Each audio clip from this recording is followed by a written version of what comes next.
I don't wanna ruin this one. This type of love don't always come and go. Defender number 3, Steven.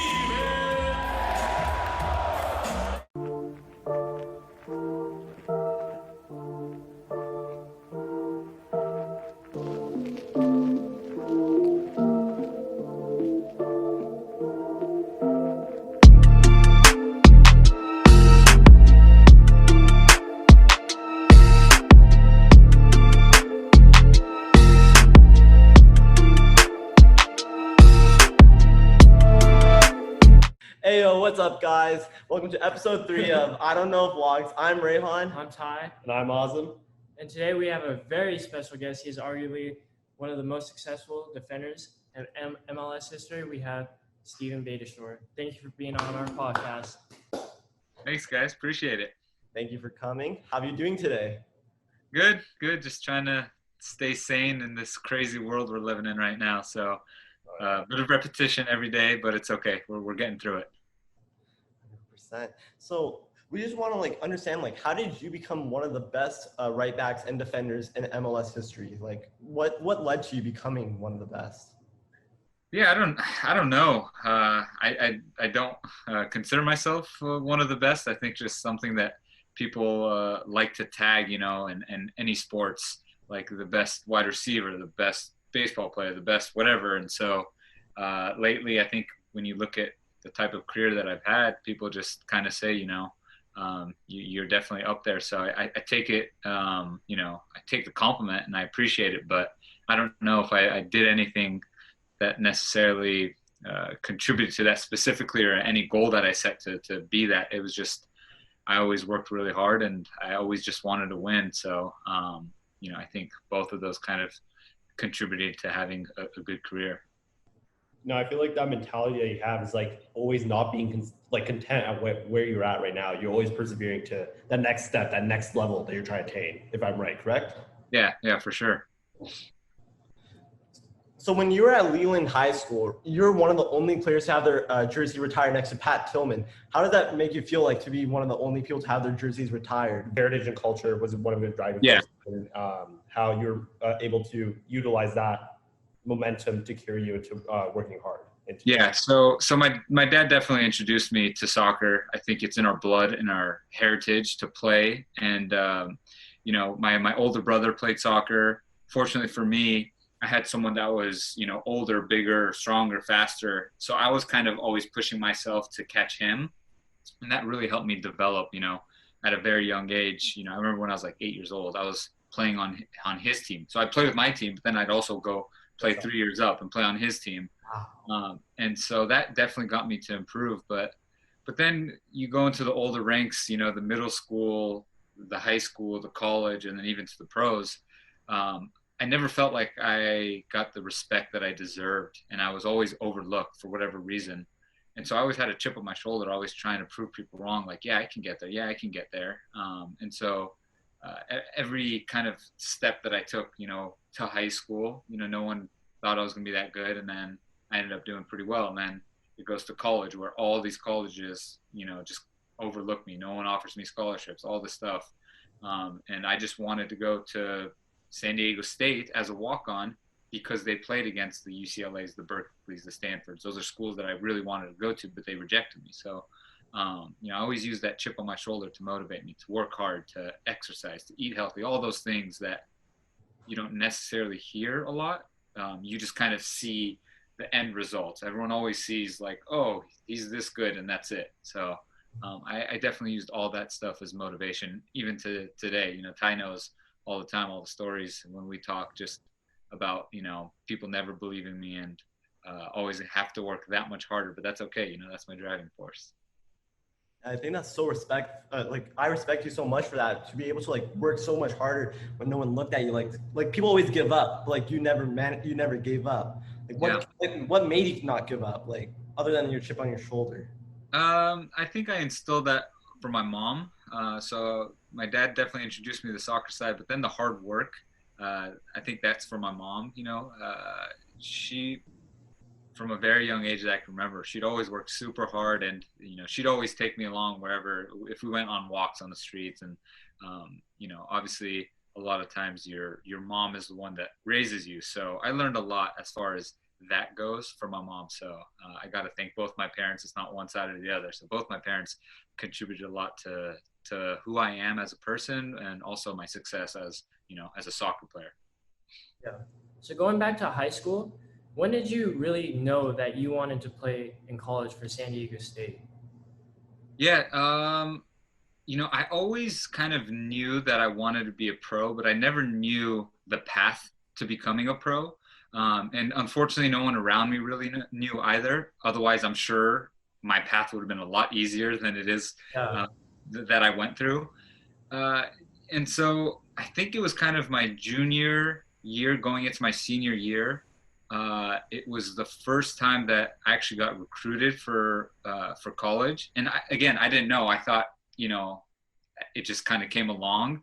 And so meanwhile, I'm hearing that people already signed their sophomore year, their junior year. So I'm going into my senior year, and this is the first time a school is looking at me. And, it's Notre Dame Dana Murray University. It's a private school up north, super small. It's actually like a D3. And so I didn't know. I thought it was like, man, Division I, all this stuff. I actually thought it was the Notre Dame, Fighting Irish, in South Bend. I'm like, oh man, they're all the way over here recruiting me. That's awesome. And then later I find out that it's a tiny little NAI school, a little further north in San Jose. But that kind of opened up my eyes. And then I started doing some research, what I needed to do, started to, make a highlight video of just a few games that we had senior year. And then a couple little things that I did on the side. My friends put a highlight tape together, and then started reaching out to schools, and a lot of them said no, like, hell, we already have our recruits. You weren't on the youth national team, so you're not good enough, this and that, And my wife, actually, she went to Santa Clara University, but her mom worked there, and she even talked to their coach and said, hey, my daughter's boyfriend at the time, he's really good. You guys should check him out, give him a try. And they said no. And funny story with that is, when I played for the Earthquakes a handful of years later, they went up to her and said, man, we really wish we listened to you when you told us to pick up Steven. So that was kind of a cool little story that she told me. But yeah, that's kind of when I really realized it was high school. And then thankfully it worked out, but still a lot of steps that went beyond from getting a scholarship to college and then to San Diego State. There's so many little things that went on after that. What was it like hearing your name go off, like when they said getting drafted for the 30th pick? What was that like, hearing your name?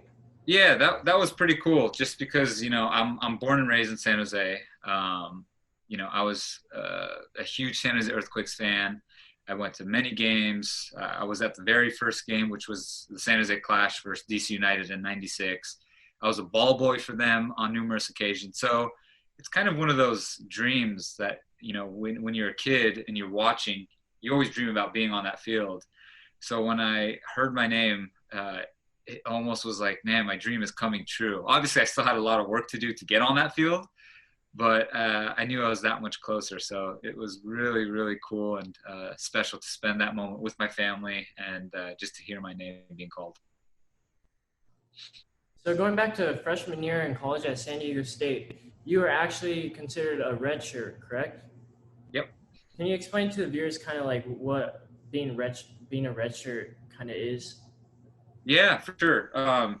So to rewind a little bit further, I was a recruited walk-on, so I still had to try out. I wasn't, you have all these recruits. There was 10 freshmen my freshman year. And so, 9 of them had a scholarship. They all, or 8 of them, I'm sorry, 8 of them had a scholarship.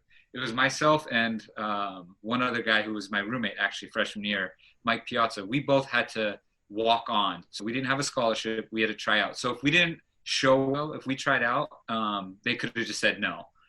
Thankfully, we made it. We didn't have any scholarship money. So, unfortunately, our parents, had to spend a lot of money to pay for college tuition. And then you go into your freshman year, and You either play or you don't. So I didn't play. I was a red shirt. So that means you participate in everything, all the practices, all the everything, meetings, all the fun stuff, but you can't play in any games. So not only was I a walk-on, but then I was also a red shirt. So you're talking about you're going from high school to college thinking like, yeah, I'm gonna make it, I'm gonna play, but you don't get a scholarship. Now you have to try out. So it really brings you back down to earth. Like, that's a humbling experience. Then you make it. So then you're thinking, okay, cool, I'm good. And you don't play. Then their coach is telling you, hey, you're redshirting. You're not playing at all this year. Even though there's players that you think you're better than and whatever, it just, again, it brings you back down to earth where it's a very humbling experience. You think you're good, but then you realize, oh, maybe I'm not that good. So it always gets you to work that much harder because when you want to achieve something, you'll do everything you can to get to that point. No, that speaks volumes to everyone, that just the fact that, like, your whole story about working hard and coming to this point that you're at right now. Now, we also want to know, what is your plans for the future? Where do you see yourself next 2 to 5 years or within the next decade? Yeah, so hopefully when this COVID-19 passes, hopefully I'll have a few more years to play and go out on my terms. But, my whole life, it's never gone exactly how I wanted to, but I've always worked hard, persevered, and got through it. So I'm starting to plan for life after soccer, just in case it doesn't happen. So goal number 1, continue to play a few more years. But if it's not meant to be, it's not meant to be. I definitely want to stay in the soccer realm. And actually, I've been looking a lot into being a performance director. So something that a lot of teams, coaches, players have said that they admire about myself is how professional I am on and off the field. So my nutrition side, my work ethic, how seriously I take warm-ups, recovery, all that side, all those little things that, fans don't necessarily hear about, but the players see, the coaches see. Oh, yeah, absolutely. I've always had a passion for that. So now I want to kind of share my knowledge with the players, so I want to work with a team and be a performance director so that I can get every single one of the players to really elevate themselves and treat their bodies how I treated my body, because you can only improve if you're a true professional. Yeah. And I've seen so many players that are so talented that just don't have the work ethic, whether they don't know what to do or whether they're lazy, whatever it is, they just don't do it. And so they don't improve, and actually they decline. So I want to go into teams and help every single player improve, and hopefully it helps the team win. Yeah, and I can appreciate everything you said, because I'm an athlete for track and field. So I do long and triple jump and high jump. And everything you said, not until my senior year of high school was when we got a new coach who literally implemented what you were just talking about, nutrition. Yeah. The way that you warm up and how you warm up, the technique of warming up. And it did amazing things to our bodies to produce on the court, right? So, yeah. And you can notice, right, the difference from before to when you started doing different things. Yeah, just by changing the way I warmed up, I was able to increase my feet for long and triple jump by like 2 or 3 feet. So that's amazing. And that's the thing. A lot of in the professional, at professional level, a lot of people, they just look at Saturday nights under the lights, you're playing the game, and they're very quick to critique. Oh, he's this, or he's not this, or he's why does he look so tired? They don't realize how many details they are the entire week to build up to that Saturday. Yeah. And so, and it goes to even before the week, just to get to the proper fitness level. But then it's about your hydration, your nutrition, your rest, your recovery, the amount of work that you put in for that week to build up to the game. And so people are always like, oh, why does he look so slow right now? And it's just, there's so many factors. And if you can get someone that has the knowledge behind all those factors and can help each individual like yourself, like all 3 of you, if you were playing on a team, if you can help all 3 of you improve just 10%, think about what that's going to do for your team as a whole. So it's very intriguing to me because I'm super passionate about it as a player. But, you ask 2 to 5 years from now, that's what I want to do. I want to be able to give back and help, kids improve. Oh, it's awesome. By any chance, are you going to continue like your Taste of LA or like your podcast and stuff like? Because I really enjoy your Taste of LA show. I love Persian food, so like I love watching that. Yeah, that Yeah. was fun. That was fun. Who knows? You know, maybe on the side. That was So fun. speaking of COVID-19, as a professional athlete, how have you stayed in shape during this time? Yeah, so my COVID-19 quarantine session started a little earlier than most people. So most people started, I think, early March. For me, because I was a free agent, I started January 1st. And so, you know, I started dieting, I had to start exercising like crazy because whatever team picked me up, I wanted to make sure I was super fit when I get there, you know. One, so that I can play right away, but two, also to prove to the people that just let me go that, hey, look how good I'm doing. So I've been at it for quite a while. So a lot of exercise. I turned my garage into a mini gym. You know, I go practice 4 days a week, and then I'll go do a trail hike 2 days a week. And then I'll mix in, you know, a lift 3 to 4 times a week. So I'll do like double sessions.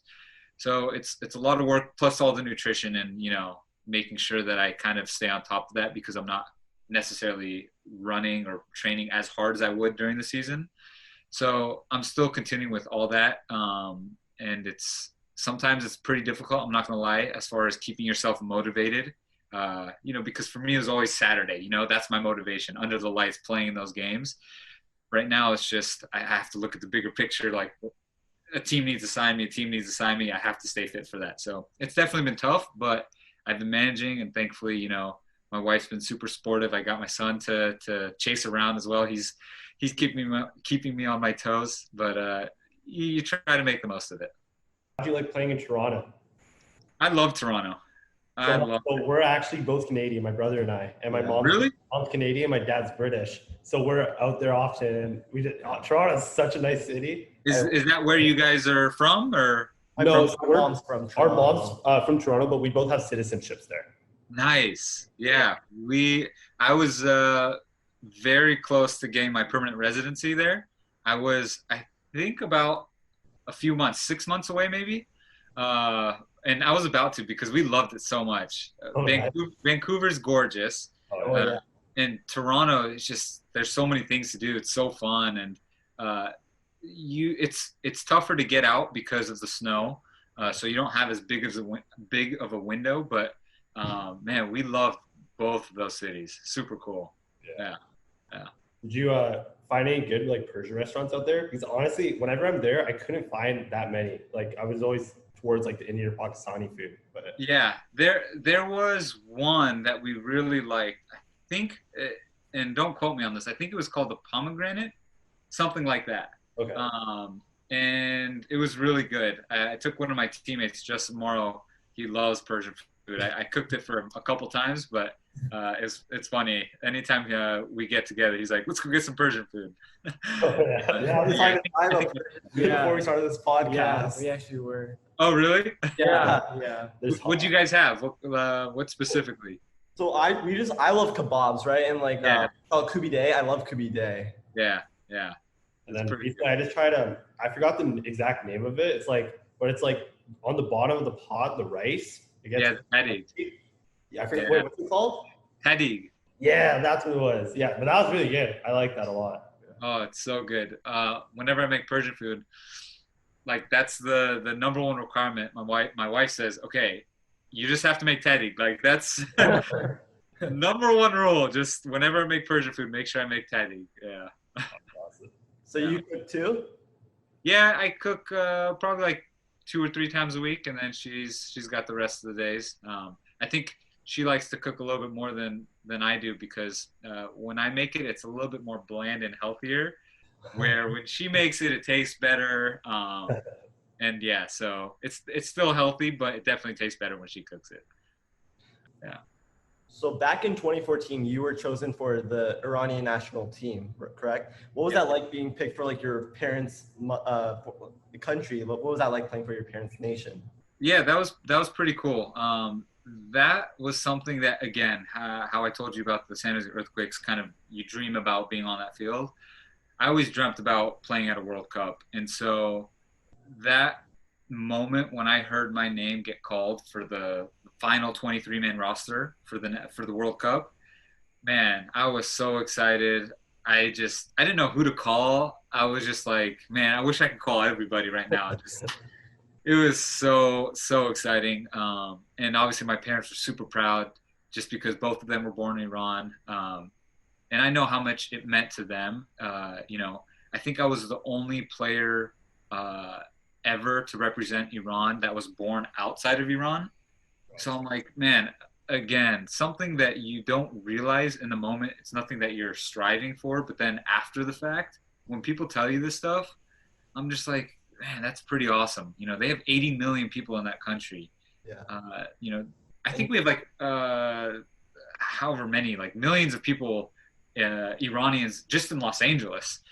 So there's 500,000 just in LA alone. Yeah, 500,000 just in LA alone. And so you think about how many other Iranians have tried to play for or want to play for it, and I'm the only one to be able to go play that wasn't born in Iran. I think it's pretty cool, and it's surreal. Obviously, I didn't get to play at the World Cup. I didn't get on the field. But the fact that, you could throw these numbers around and, I was the only one, and just to be there and experience it in Brazil where, growing up, I was a huge Brazil national team soccer fan just because I love the way they play. So it was a dream come true, the whole experience. And I bet you got to meet some really famous and cool soccer players like Messi and like Neymar and all of them. Yeah, definitely got to meet some cool and unbelievable athletes. But yeah, the whole experience, when you look back at it, was pretty amazing. Also, in 2014, you were also picked to be in the MLS AllStar team, right? 2012. 2012 to play against Chelsea, I believe. Yeah. So how was that experience, just getting picked to be on an All-Star team? Yeah, 2012 was a fun year. Just that was the first year where I kind of felt like I was finally getting the recognition that I deserved. And so, I was getting called into the U.S. national team. I was getting called into the Iran national team a little bit after that. Our team was regular season champions. We were in first place the entire year, the AllStar Game.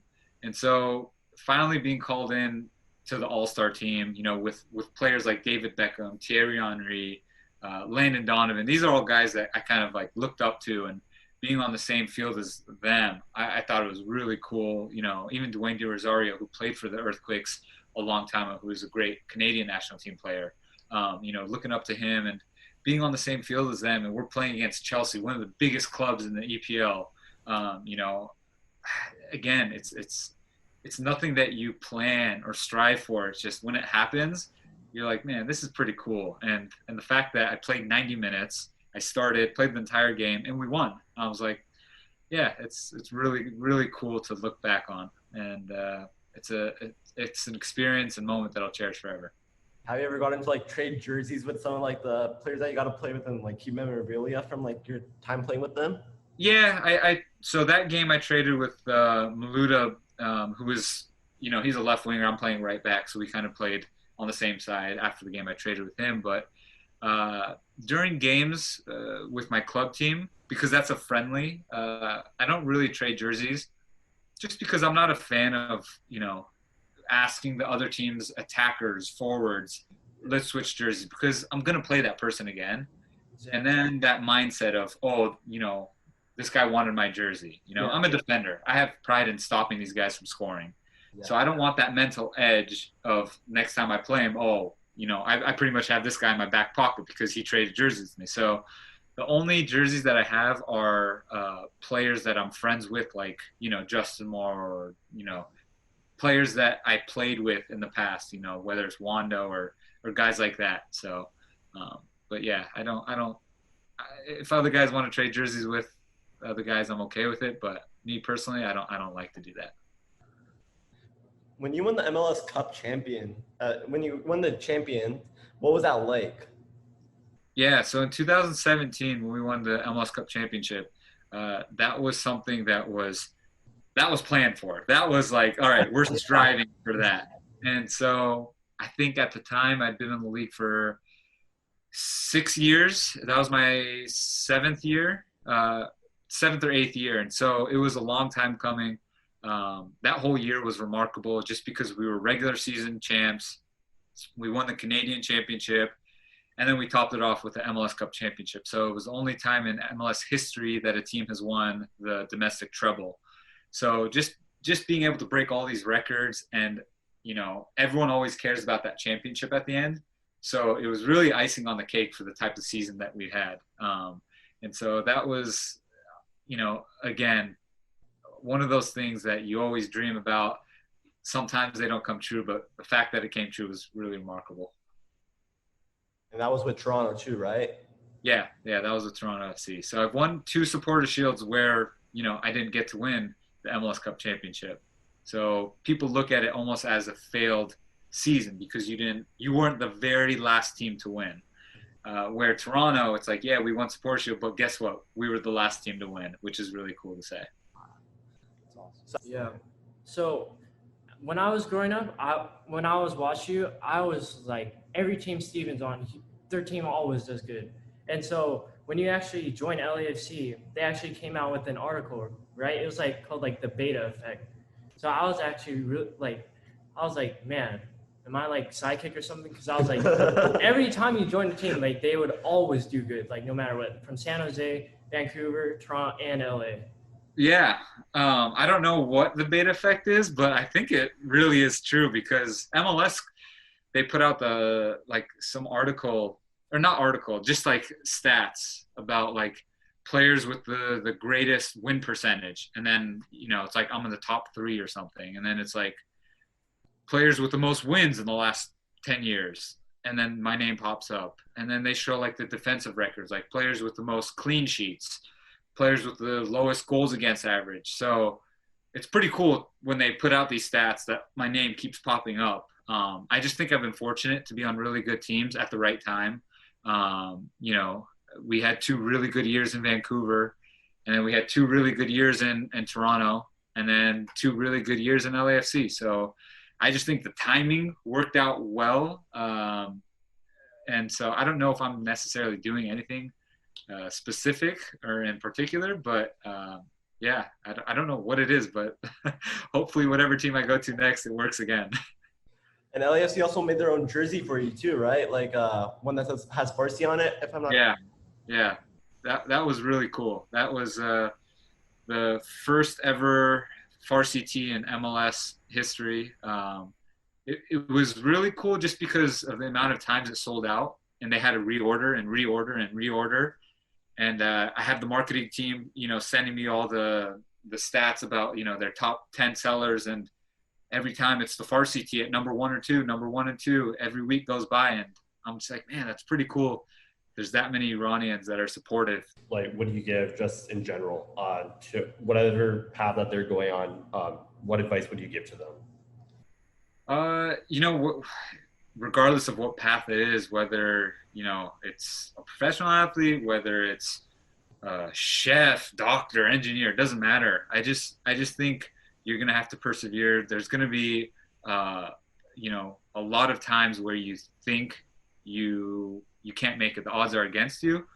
But if you really want something, you will get to it. You know, you'll work harder. You'll work hard enough, and you'll get to where you want to be. So, you know, I just think it's just too easy to quit and say, oh, it's not meant to be. But don't do that, you know? Just work harder. Find ways to make it happen, and you'll appreciate it that much more. No, that's really great advice. Well, thank you again for joining us today. Thank We you. truly Yeah, thank you so appreciate much. it. Yeah. We hope to see you soon.